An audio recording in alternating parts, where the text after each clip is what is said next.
Regan Slaymaker for International Boxing News, and I have the pleasure to be joined by WBC Welterweight World Champion Ivana Habazin. Ivana, how are you ahead of a massive fight week? I'm good. It's always a little busy in a fight week, but everything is great. I feel great. So, can't wait for Saturday night. Definitely a massive fight for yourself. Natasha Jonas, Miss GB as she's known over here. But obviously, we know a lot about her in the UK, but I want to get first hand. What do you know about Natasha Jonas heading into this fight? I would say I know what everybody else knows, I always follow boxing and especially about the boxers who are in my division. So, and last month, I study her to prepare myself the best I can. So I don't think so there is anything she can surprise me with. Definitely, and obviously it's a world title unification. You have the WBC. Natasha has the IBF. I mean, this is Right. a massive fight for your career as well. Yeah, right now I would say that's the biggest fight for me, right? And it's definitely all or nothing for me. And like everybody's speaking about Natasha's unification, but it's like I think they really underestimate me because most of my fights was um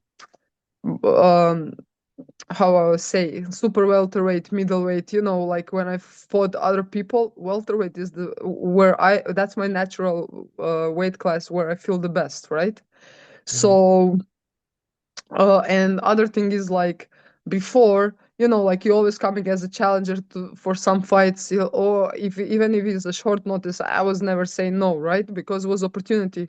But at the end of the day, like I really wanted long time to win WBC belt, and last 3 years I really sacrificed a lot and came to opportunity to be WBC champion. So like that means everything for me. And in this fight, it's not like you coming as a challenger. I'm coming as a champion, so I have to defend something.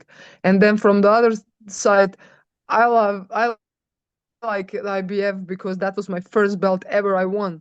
So like to get this belt again, it means a lot. So I'm really motivated and focused on this fight, and I'm really confident I'm gonna win. Definitely as well. I have to kind of ask. Obviously, the tagline for the fight is collision course, and a lot is being made about Natasha Jonas as the main event. Lauren Price is the co-main event. But you're well and truly going into this fight that it's a collision course for yourself and Lauren Price after this fight night. Listen, there is no after for me. After is gonna come after Saturday. Right now, like I said, only goal and is win the fight and focusing on Natasha Jonas. I never in my life I'm looking what's next. Right, next Hmm. is right now this fight. The fight didn't happen, so all of them jumping on something and they making conclusions and nothing happened. I think that's a little disrespectful, right? Hmm. But you know what? Like I always said, first jump, then say hope. Don't go hope and then jump because it's not working like that.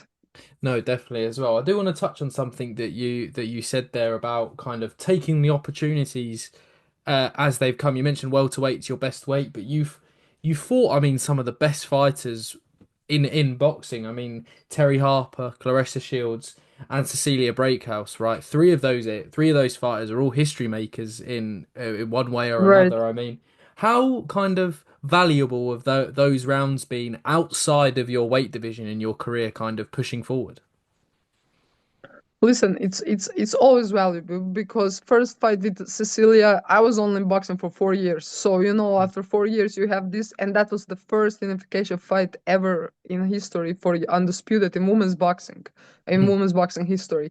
So it was huge, but I didn't have the experience. But after that, like you get the different experience. It was 10 rounds in, right?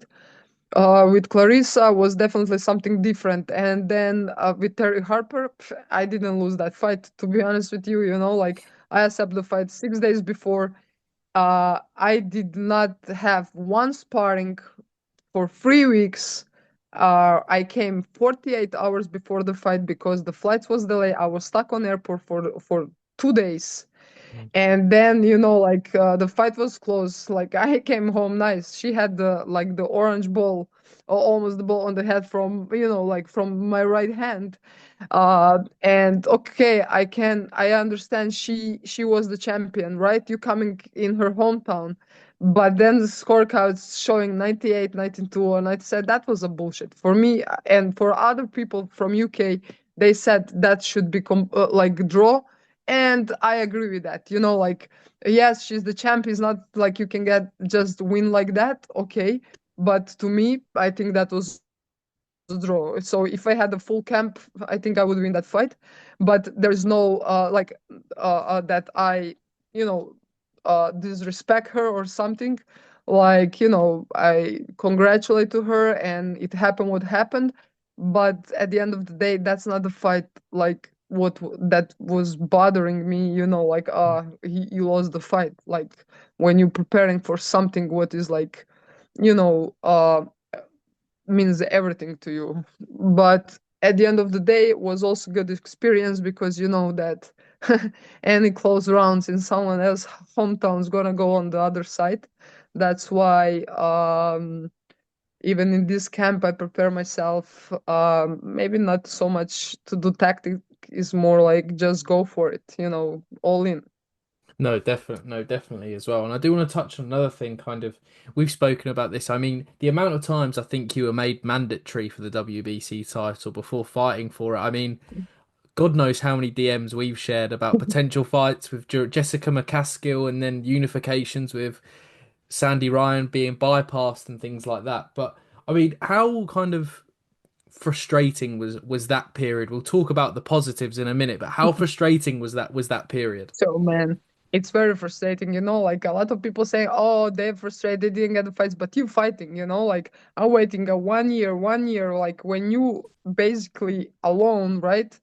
Like free agent and no promoters, no TV, you from small country.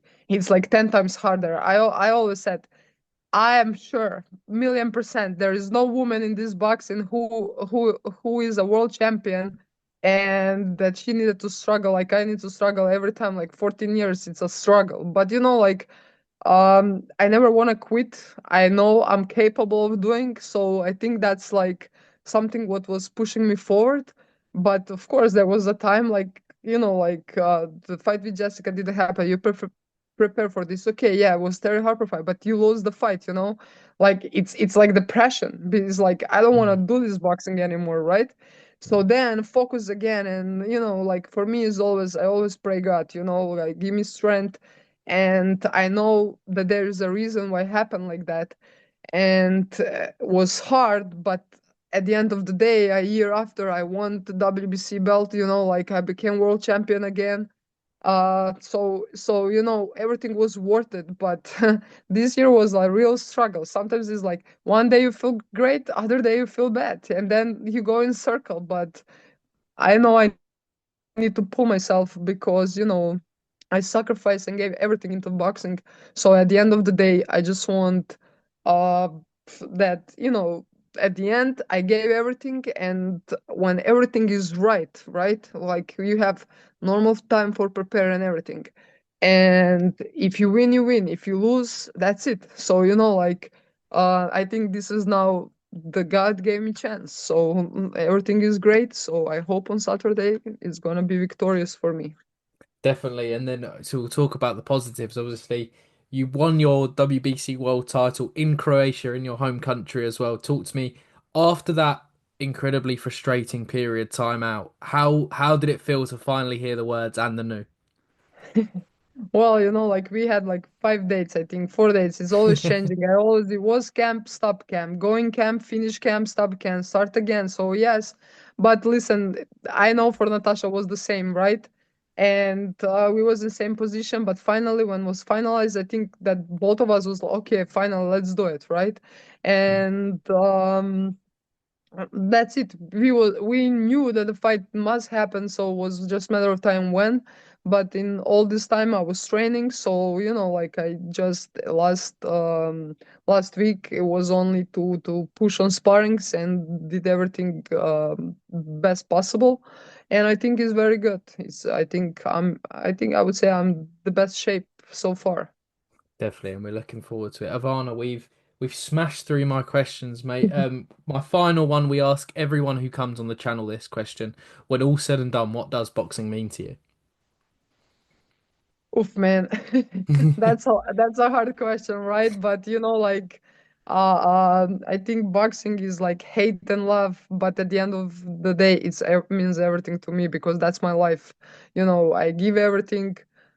Sometimes it's hard, sometimes it's great, but it's not behind the doors. There is no fame. I would say it's more a sacrifice and hard days and time you put in your work, but that's something what makes you a person like you are, and I think that's the biggest thing I get from boxing. Definitely. I mean, Ivana Habazin, thank you very much for your time today and best of luck with your Thank world you. title Thank unification you. on Saturday.